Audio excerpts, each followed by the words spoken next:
Bienvenue dans cette nouvelle vidéo. Aujourd'hui, on va voir à la demande de Catherine, une abonnée de la chaîne, comment activer les pentacles et surtout quel pentacle ou protection en fait à utiliser sur soi. Ça dépend en fait de ce qu'on veut travailler. Alors, au niveau des pentacles, les personnes qui souhaitent se protéger utiliseront des pentacles de protection, d'accord? Alors, un pentacle, qu'est-ce que c'est? Je le montre. Hop. Un pentacle, c'est ceci, ok? Donc, je le montre bien. Hop. Et là, je vais le montrer derrière. Donc là, ceci est un pentacle de tétragrammaton en version collier. Parce que moi, je suis une personne qui est thérapeute énergétique, qui fait des dégagements et des désenvoûtements, donc des protocoles qui sont à risque. C'est pourquoi j'utilise principalement des pentacles de protection. Ok? Donc pour les personnes qui souhaitent utiliser des pentacles de protection, donc celui-ci n'est pas le seul, hein, il y en a d'autres. Nous avons le pentacle de tétragrammaton qui est un pentacle qui évite d'avoir des personnes négatives et des entités, d'accord? Ce qui signifie que quand on porte le pentacle de tétragrammaton sur soi, on a moins de négativité et moins d'entités sur soi, puisque le pentacle les repousse en fait. Ok? Donc le pentacle de tétragrammaton, c'est un excellent pentacle de protection contre en fait les entités du bas astral et contre les personnes négatives. Je le porte soit en collier, soit dans ma poche. Ça dépend des jours. Ok. J'ai en parallèle une pierre en collier de quartz rose parce que je suis quelqu'un qui angoisse beaucoup et du coup il faut que je mette une pierre anti-angoisse à chaque fois, sinon ça ne part pas. Au niveau des pentacles, donc les pentacles de protection sont le tétragrammaton, le sigillum Dei Hamet, d'accord? Donc qu'est-ce que c'est le sigillum Dei Hamet? C'est un pentacle où est regroupé tous les principautés cosmiques, d'accord, et tous les royaumes des archanges. Ok? Ce pentacle est donc extrêmement puissant puisqu'il permet de repousser les entités avec l'énergie des principautés cosmiques plus l'énergie des archanges. D'accord? Donc ça, c'est pareil, ça sert en protection.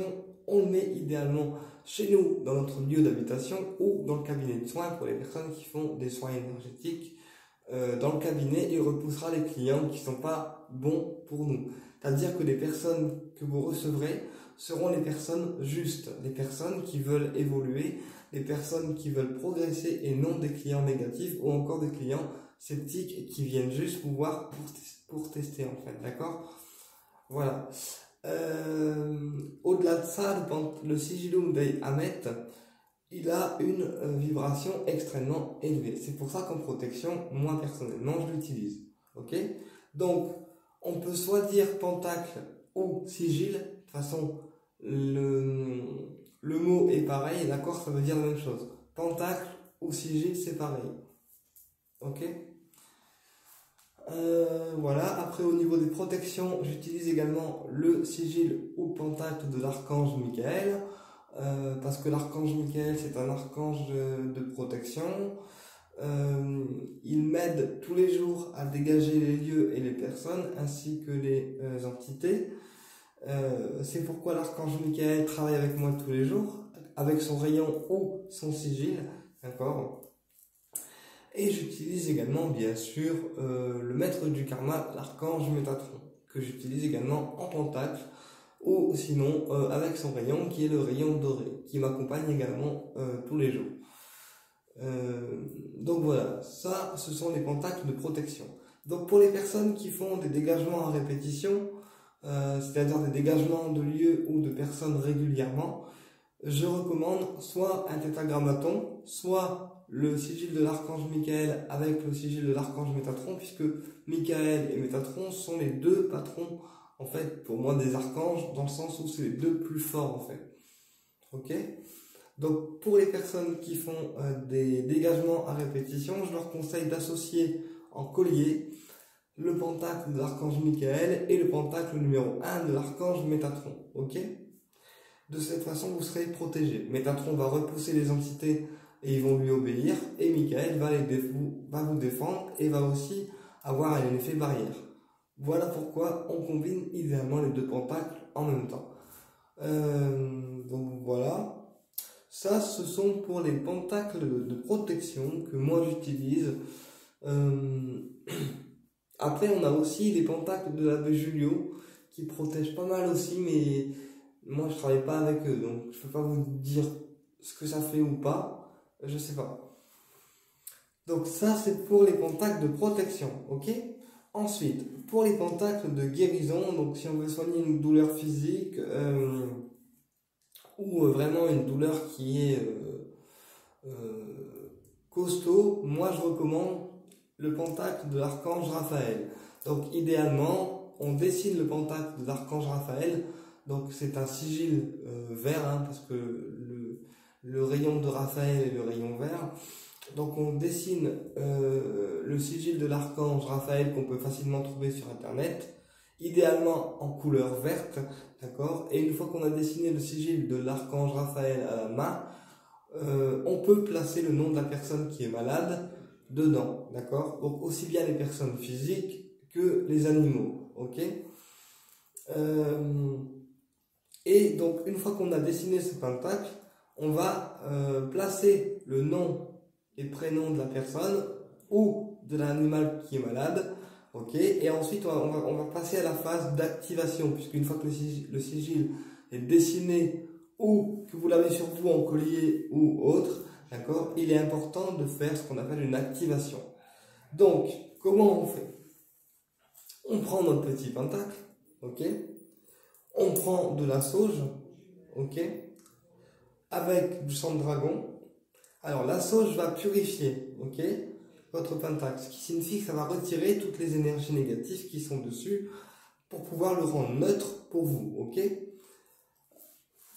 Et une fois qu'on a purifié à la sauge, on va faire brûler de l'encens de dragon, donc soit en version encens en bâtonnet, soit en version feuille, ce qui est encore plus fort, ok, ou encore en grain, ok.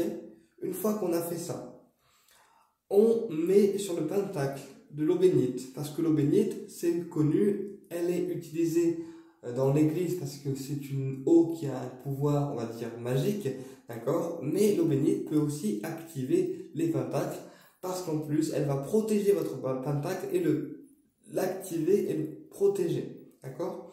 L'eau bénite va en fait activer le pentacle et va donner à votre pentacle un effet un peu sacré, d'accord, puisque l'eau bénite c'est une eau sacrée, et donc on va mettre un petit peu d'eau bénite sur votre pentacle pour qu'il soit en fait activé et quelque part béni, ok. Une fois que ceci est fait, que l'eau bénite est sur le pentacle, d'accord, il est déjà consacré, on va dire. Il est consacré, il est prêt à être activé, etc. Moi, ce que j'aime bien faire avec mon pentacle, en plus de ça, c'est de mettre de l'encens de dragon. Donc soit en version encens, soit en version feuille, soit en version grain, comme on veut. Et après, on passe le pentacle dans l'encens de dragon, d'accord, parce que l'encens de dragon, il décuple en fait les effets du pentacle, d'accord, et ses pouvoirs du coup. Et on donne une intention au pentacle, on dit voilà, je te programme pour ma protection personnelle, je te programme pour que tu repousses les entités, je te programme pour ma guérison personnelle, je te programme pour soigner mon animal de compagnie, ok. Une fois que ceci est fait, on passe le pentacle qu'on a sélectionné dans l'encens dragon au moins 5 minutes, ok, au moins 5 minutes, et après, le pentacle, il est prêt à être porté sur vous, ou si vous le dessinez, il est prêt à être activé, ok. Ensuite, si c'est des pentacles qu'on dessine, alors pareil pour l'activation, ça ne change pas, vous faites comme je vous ai dit, sauf que on peut rajouter de l'énergie dorée, donc de la couleur dorée. Donc si vous avez de la couleur dorée chez vous, rajoutez-en, ou des paillettes dorées, rajoutez-en autour, ça va encore plus décupler en fait les pouvoirs du pentacle, puisque le rayon doré et l'encens dragon sont deux choses qui multiplient en fait le pouvoir des pentacles par fois 3, ok. Voilà pourquoi j'en parle. Donc ça, donc pour l'activation c'est comme ça. Ensuite, pour les personnes qui veulent faire leur pentacle eux-mêmes avec des formulations un peu plus complexes, alors là je ne rentrerai pas dans les détails, d'accord? Par contre, je vous invite à suivre la formation de Marie-Hélène au niveau du dégagement 1 et 2, puisque Marie-Hélène forme au dégagement. Donc dans le dégagement 1, vous apprendrez les prières, d'accord, les protections, vous apprendrez ce que c'est qu'une entité, leurs différentes formes, d'accord, leurs différentes tailles, comment s'en protéger, etc. Ok. Donc ça, c'est dans le dégagement 1. On travaille uniquement avec les prières, d'accord, de lumière, la flamme violette, etc. Ok. Dans le dégagement 2 du cours de Marie-Hélène, elle vous apprend à faire des sigils, ok, avec l'écriture hébraïque, etc. Et toute forme d'écriture qui sont sacrées, d'accord.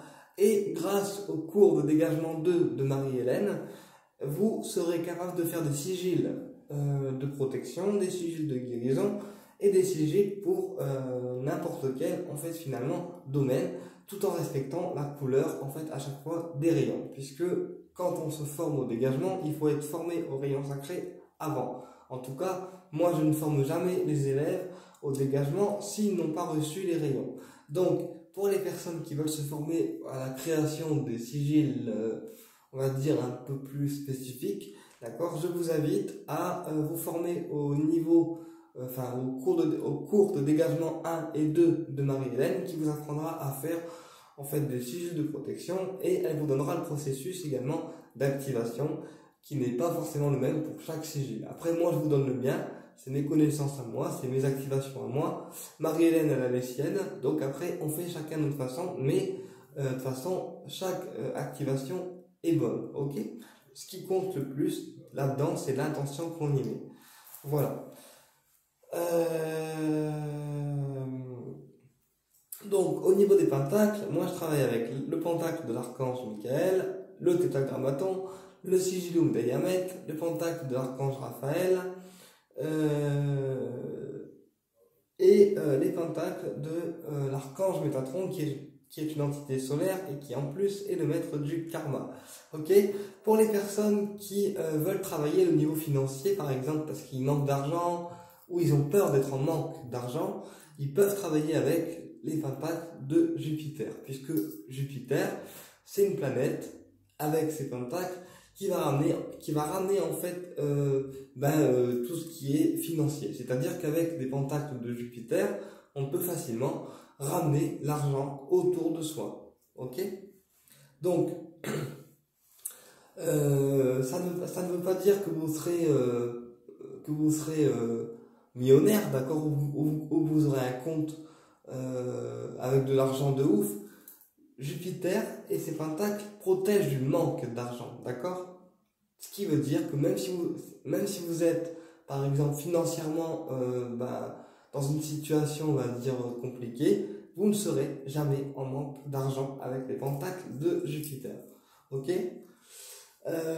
Puisque les pentacles peuvent être également reliés à des planètes. Donc Jupiter, c'est la planète et ses pentacles, ce sont des pentacles qui ramènent l'argent et la richesse autour des gens.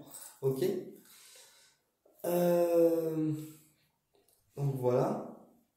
L'idéal pour activer des pentacles aussi, enfin activer les pentacles que j'ai dit aussi, c'est de trouver les psaumes qui vont avec les pentacles pour pouvoir encore plus décupler en fait leur pouvoir. Personnellement, moi je fais une activation personnelle, mais il y en a d'autres qui préfèrent avoir les psaumes des pentacles pour pouvoir donner en fait une activation en plus à leur pentacle. Ok. Après, c'est chacun fait comme il veut. Les pentacles à éviter. Les pentacles à éviter au niveau des planètes. Bien sûr, les pentacles à éviter sont les pentacles de Saturne, d'accord? J'en parle assez souvent, sauf le numéro 6 qui peut servir au désenvoûtement, d'accord? Mais tous les autres pentacles de Saturne sont relativement à éviter, puisque Saturne est la planète de la négativité, ok? Donc du coup, voilà pourquoi on évite. Après, on a également les pentacles de Mars, qui sont des pentacles à éviter également, puisque Mars, c'est une planète qui ramène la colère, qui ramène le chaos, qui ramène les cris, etc. Seul un pentacle de Mars est positif, je crois que c'est le deuxième. si ma mémoire est bonne, qui permettait en temps de guerre de guérir les soldats des grosses douleurs. Mais encore une fois, moi je préfère faire appel à l'archange Raphaël, qui est le guérisseur en fait des douleurs physiques et énergétiques. Au moins on risque rien. Ok. Donc voilà, qu'est-ce que j'ai oublié de vous dire aussi? Oui, alors après une question qui revient souvent, peut-on porter plusieurs pentacles dans la poche ou sur soi? Alors, sur soi, un seul pentacle, ça suffit. Dans la poche, on peut en mettre deux, d'accord? Il n'y a pas forcément de contre-indication. Après, encore une fois, ça dépend de ce que vous voulez travailler au niveau de vos pentacles. Si ce sont plus des pentacles pour le financier, si ce sont plus des pentacles pour la protection ou si ce sont plus des pentacles pour la guérison, ok? Et après, pour ceux qui suivent la formation de dégagement 2 avec Marie-Hélène, vous aurez vos propres pentacles qui serviront à plusieurs situations, ok? Donc voilà, qu'est-ce qu'on me posait aussi?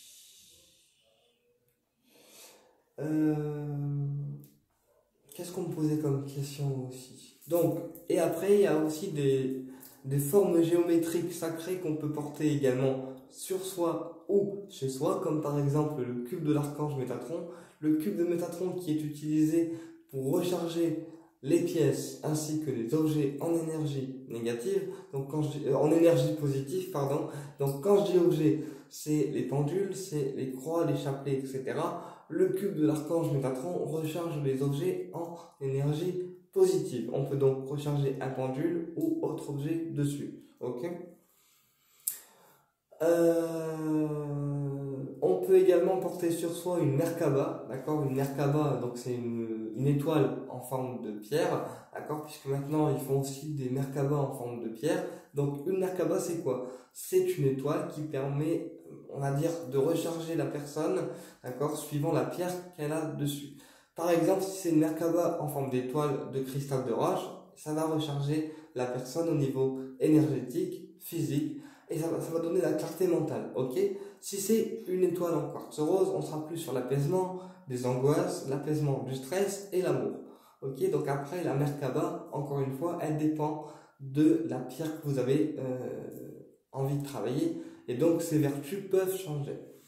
Voilà, et bien écoutez, j'espère que cette vidéo a été claire pour vous. Je vous dis à très bientôt pour une prochaine vidéo et au plaisir de vous retrouver.